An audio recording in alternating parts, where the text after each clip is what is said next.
Talk with Yolanda. How you doing? How you feeling today? It is absolutely beautiful, beautiful out here. Hermoso días, delicioso. I am so humble and grateful to be here. We have our guest today. Yes, we have a guest, Zakiyyah Patrick, and I'm going to let her introduce herself.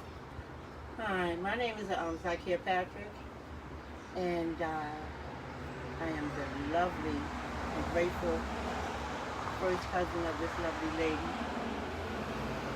So today, our topic is impact of a loss years later. So we're talking about grief. We're talking about trauma. So what I would like to do before we get started is to do our breathing exercise, just to do the icebreaker, get us started. So on 3, we're going to breathe in, breathe out, breathe in, breathe out. Okay, on 3. 1, 2, 3. Breathe in and breathe out. Breathe in and breathe out.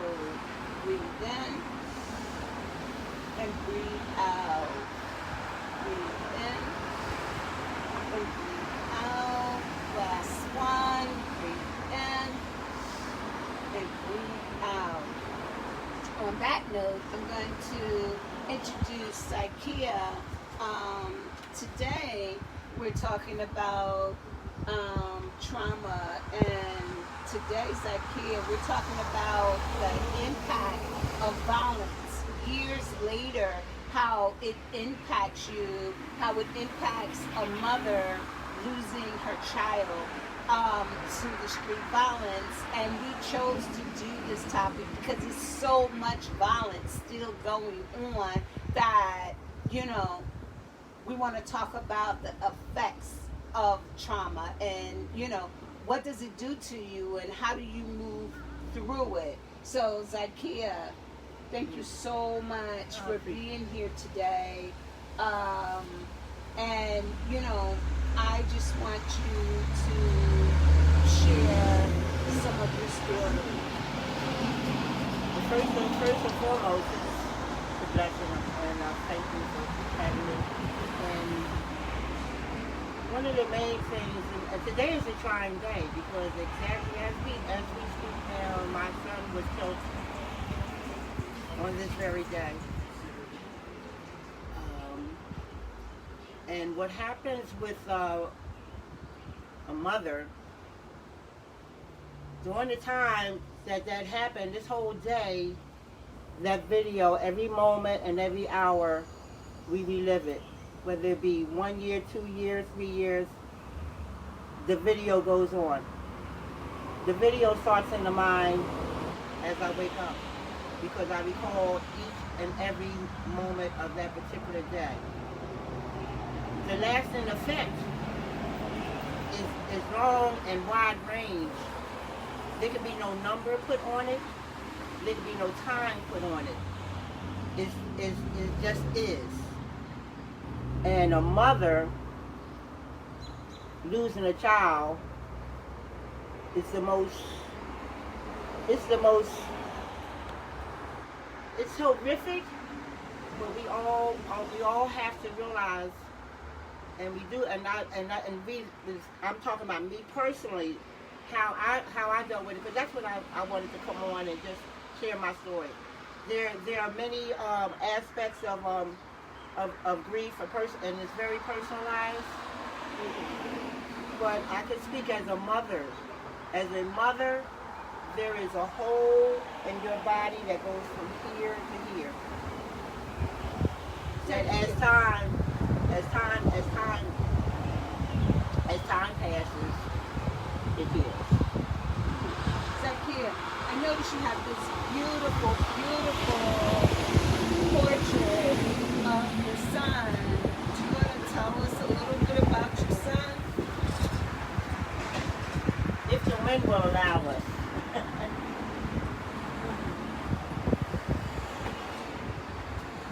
First of all, I have to I thank Allah for 37 years. My son was 37 when he passed, when he was killed. And a lot of mothers don't get 37 years. That's why I turn my grief into gratitude. Mm-hmm. Because Allah gave him to me for 37 years. Mm-hmm. And and that's why my grief through my faith in God has given me gratitude. But Dr. Mustafa was born January 29th. And I went into labor with him at 1 o'clock. We got to the hospital about 1:30, and he had come here to 6:47. I had to walk the plank. I went from 3 centimeters to 5 in 2 hours, and it took me 4 hours for 6:47. And he jumped out. The doctors, what have you, was trying to catch him. His father was like, don't let my son, don't let my son drop my son. But he was talking about a very, and on that day, he was talking about a very, he was so sweet, so charismatic, and so smart. I remember when he was 3 and a half, he asked me, why he wanted to know why is Black History Month in the shortest month of the year and the coldest. Wow. Profound. A lot of things. He loves history. He loves people.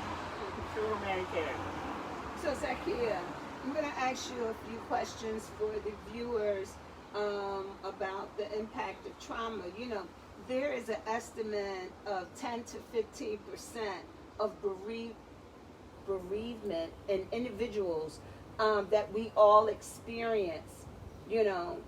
There's a complication that comes with grief because there's nobody that grieves the same. So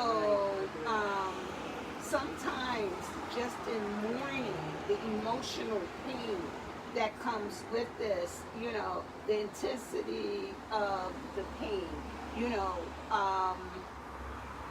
you're with your son 1 minute and then he's gone the next minute, and it affects you, it affects your loved ones, it affects your daily activity. It's almost like being stuck. You actually time.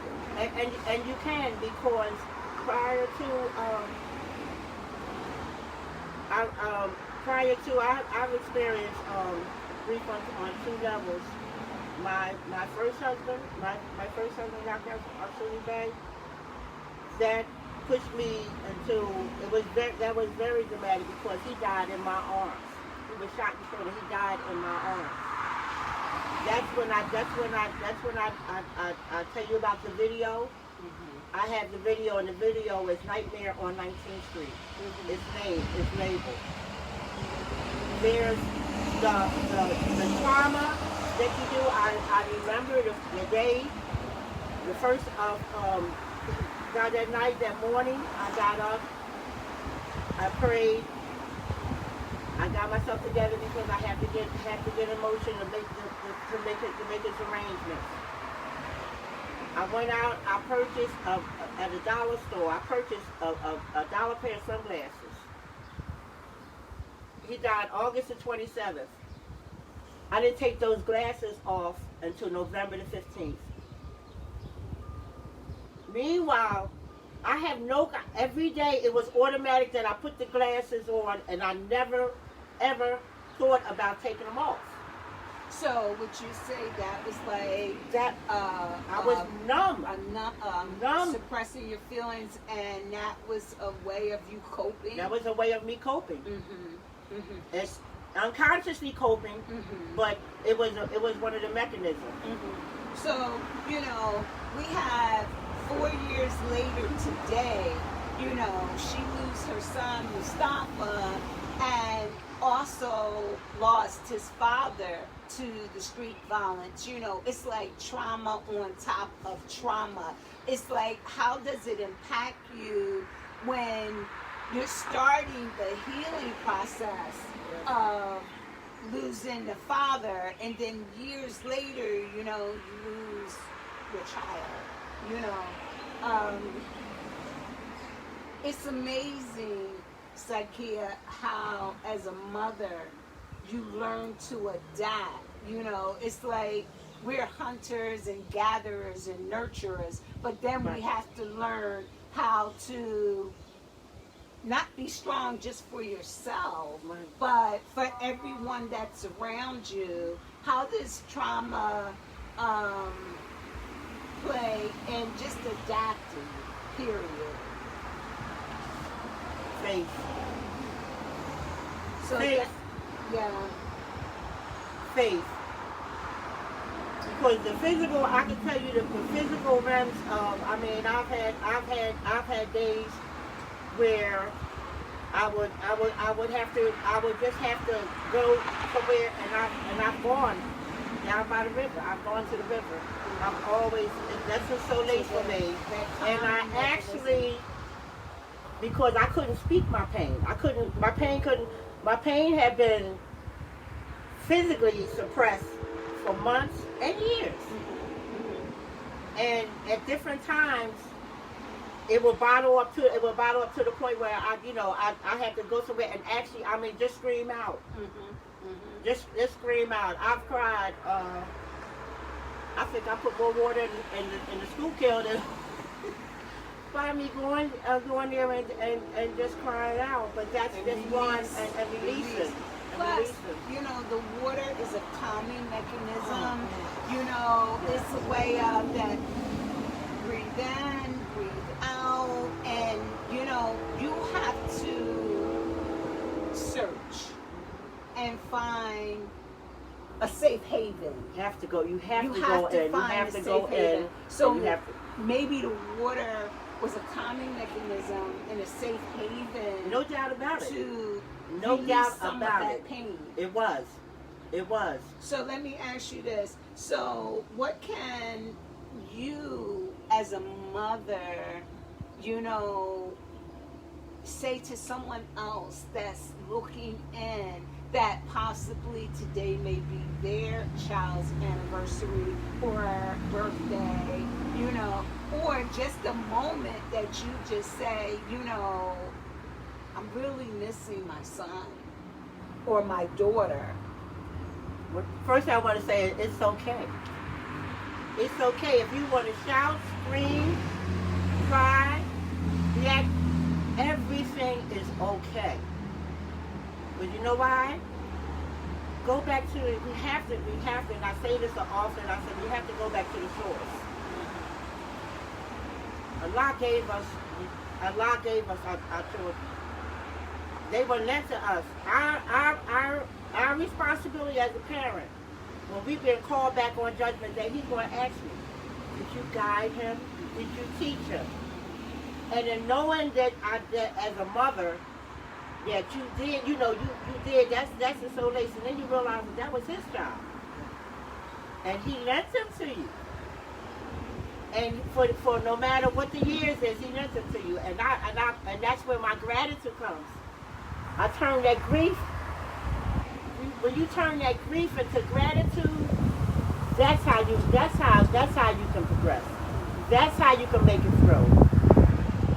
This is just my personal opinion, but I believe so strongly because it has carried me. I have seen death 2-3 times. As I said before, my first husband died in my arms. So I have seen death. So I realized, it just made me realize that death is a notice. It's a spiritual notice to the living. It's a spiritual notice to the living. So Zakiyyah, so I know that also death can correlate with depression, anxiety, separation anxiety, PTSD. You know, all of these things can come under the same umbrella. You know, so I just want to go through a few things. For instance, sometimes, you know, when you lose your son, you know, and today is the anniversary, 4 years has gone by, and sometimes it can seem like it was yesterday. You know, we have like the different factors, you know, and different denominators, such as looking at the person that we lost, you know, like what was the age factor, you know, what was the relationship to the person, the amount and the type of social support that you get that surrounds you for your comfort. Religion, you know, you talked about religion, you talked about your faith. I think, for me, religion is very important. Faith is very important. You have to have a strength. You need the village, yes. You Yeah, need you have that village. You need the village. You all But those you are need different that- components, but you yeah. need that strength. You need the strength. You need that spiritual Yeah, strength. That's the you need only that way. strength to just want to get up anymore, you know, because grief, again, depression, PTSD, anxiety, all of these things coincide, and when you lose, sometimes you say, I have 2 arms, I can function with one, but that don't mean I don't miss the other arm every day. Every day. So learning different coping skills, and like she said, going to the river, you know, is calming, it's relaxing, and sometimes You have to find that. That was part of my coping mechanism. But that's what you have to find. Find something that brings you peace. Mm-hmm. You know, that has a common effect. Mm-hmm. And it's just I always quote religion just like as God. Say God is Market Street. Mm-hmm. You like Broad Street. I like 12th Street. Mm-hmm. We're all going to Market Street, but it's our path. destination. So it's finding your path. And you know, Finding your path. and I thank you so much for saying that. But I also want to say, to add on to what she said, right here is so serenity. You have a gorgeous tree that, you know, I'm loving. That's my tree. That's my tree of life, You know, and it represents my son. yes, It does. it's beautiful, and it kind of looks like, looking at this tree kind of reminds me of the tree putting his arms around you. And you know, when we talk about grief, we talked a few episodes back, when we talk about grief, there's an edge. Some people go to the end of the edge. Some people go to the end of the edge and they go over. Some people have the strength and the endurance to want to climb. Some people fall off that edge and don't come back. So when we talk about grief and loss, the trauma that it instills on us, you have to find all the different coping mechanisms that you can release some of the stuff that you suppress, because so many things come with it. Anger, mood swings,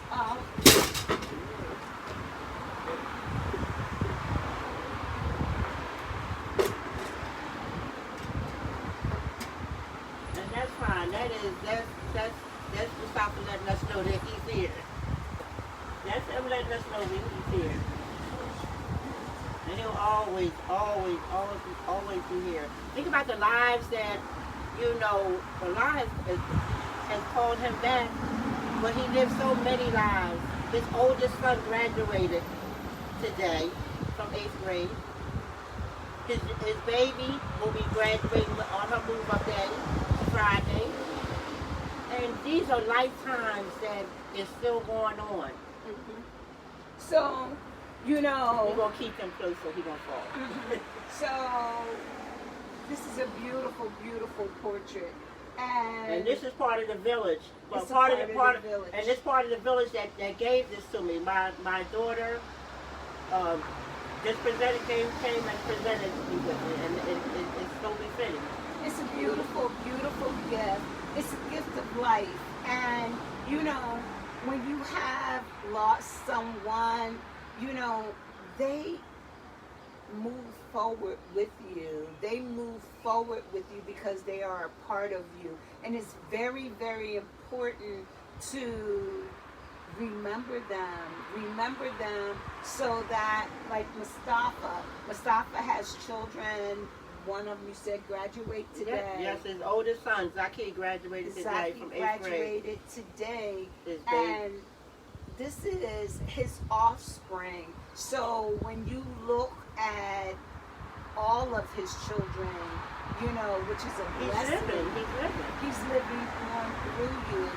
And this is also, just like we talked about the tree, this is also a mechanism to start the healing process, because you have to be here for yourself, but your village is your children and his children. Yes. And your siblings. So the village is right here. Yes. You know, yes. And I'm sitting here with you today, Zakiyyah, and I'm just loving this tree because it gives me comfort. It gives me comfort from this interview, having this topic, which is a serious topic, and on this day of Mustafa's anniversary. But the serenity is beautiful. Listening to the birds is beautiful. The atmosphere, just letting the wind touch the body. Beautiful. It's I gorgeous. call my tree that's my tree of life, and I am so blessed to be able, you know, Allah gave me the bread, the wind, the trees, the grass, serenity. And it's like the senses, you know, that we need to survive, you know. I'm so happy to share that with you. You know, I am really happy because today we're here for Zakiyyah, but I am self-disclosed, also a mother that have lost my son, so I can definitely relate. But to be here and to be under the tree, it's like you have to find whatever makes you be the best that you can be. Whether it's the tree, whether it's just sitting out, letting the air toast your skin. It has to be something because you can't stay stuck in time. Do you agree? Yes, I agree. You know, because death itself, it's like time stops.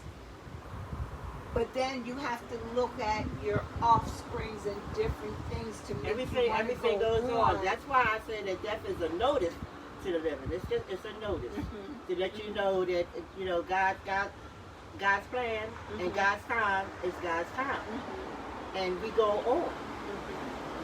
So today, first of all, again, Zakiyyah, I want to just say that it's just a blessing to be here to interview you today. It is. And to talk about this topic because, you know, no one can really say the short term or the long term. What is the period of grieving? Because there is none. There is none. There is none. And here's the deal. Everyone grieves differently. Everyone grieves differently, but it is okay if you... Excuse me, I'm going to take a little sip of water. Hold this for a second, Zakiyyah. I'm going to take a little sip of water. Well, that's why, and sharing mine, I'm not saying that, that you know that there's no different way. But that's why if my way or, you know, of helping, yes, I want to help. But the main thing is what I did, I went in and I turned that grief into gratitude. And that's why I'm grateful. I'm grateful for the fact that I opened my eyes today. A lot of people didn't open their eyes today. You know, and these are just some of the different variables. You know, being here and listening to someone else share their narrative, you know, is a blessing, because if it can help, hey, embrace it. Even if it cannot help, you may want to share it with others, you know, because it's a hard road. It's a road that you don't really wish on no one. But again, it takes that village to pull each other through. Can I tell you a quick story? Sure. As far as gratitude and giving, out of death came life. When Mustafa passed, it was in a month of Ramadan, and it was all, like I said, the spirit of giving. I donated his organs to the gift of life.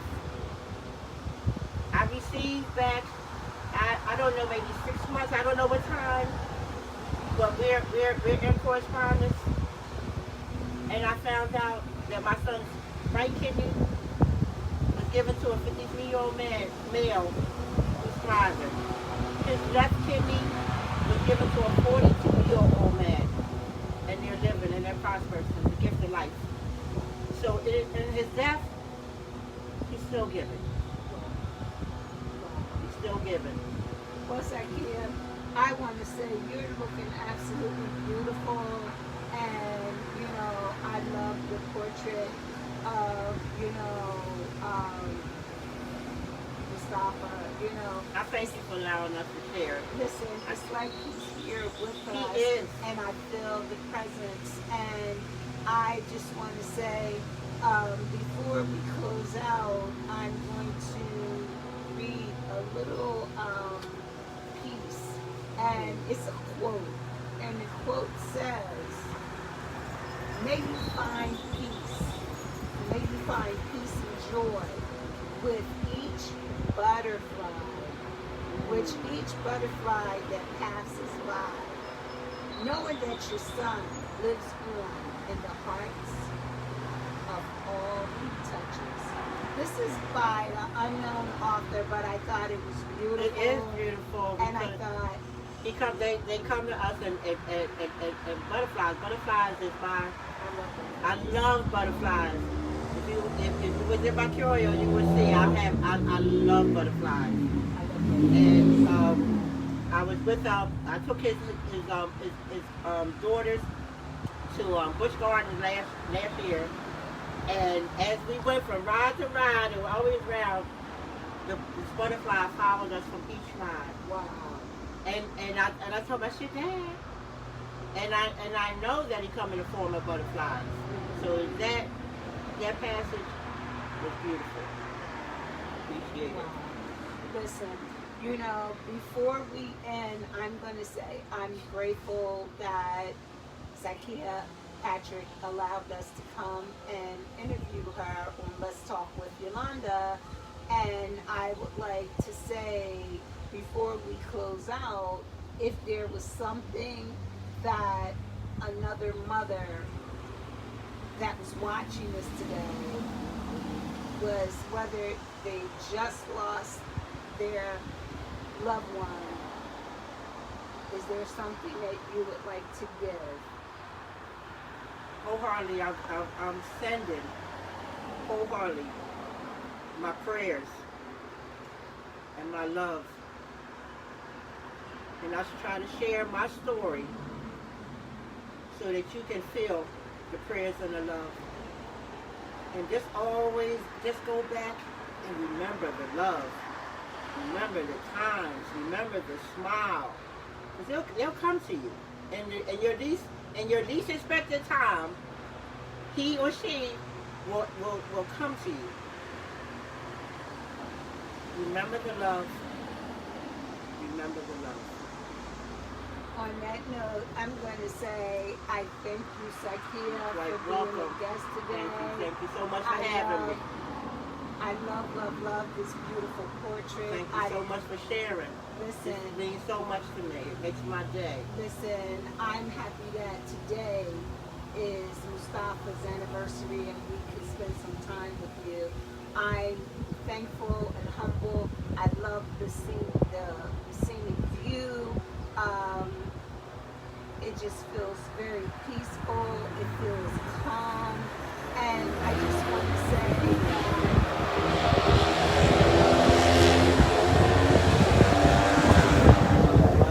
I just want to say before I go, if you're having suicidal ideations, I will post the link. If you're having drug and alcohol issues, I will post the link. If you're having domestic violence issues, I will post the link. If you're having grief and loss, talk to somebody. If you need to talk to someone professional, you can look on the back of your insurance card and you can reach out. If you would like to talk to Let's Talk with Yolanda, you can reach me at 267-256-4632. I am humble and grateful to have this platform. It's absolutely a beautiful thing. Hermoso días, delicioso. Love yourself. Love your neighbors. It takes a village. It takes a village that we all have to pull on and be able to get through to the next step. You know, everyone grieves differently. You know, today was to share Zakiyyah Patrick's story. You know, if it can help, keep it. If it can't help, share it with someone else because someone else may need to hear it. I am humble and grateful that you took this time to just tune in with us. I'm going to say, have a beautiful day. It is absolutely gorgeous. You know, come out, you know, take a walk. If you don't want to take a walk, you may want to just sit out on the porch and enjoy the view. However, homework is important. Get a journal. Write your thoughts down. You know, you can go back and relate to them. If it's someone that you haven't talked to or spoke with in a long time, pick up the phone. Call them. It makes the world a Pick up difference. the phone and just say, hey, I wanted to check in. I wanted to see how you were doing today. Or I need to talk to you to let you know how I'm doing today. It's a village, people. Let's help each other. Let's pull each other. And it's like, yeah, And journaling is putting your thoughts and what have you in the journal is very cathartic. Very cathartic. On that note, we want to leave it with the journal, you know, and I'm going to say thank you. Enjoy this beautiful day. Peace. Love yourself. Peace. Love your neighbor. And thank you again to Zakiyyah. Have a beautiful day.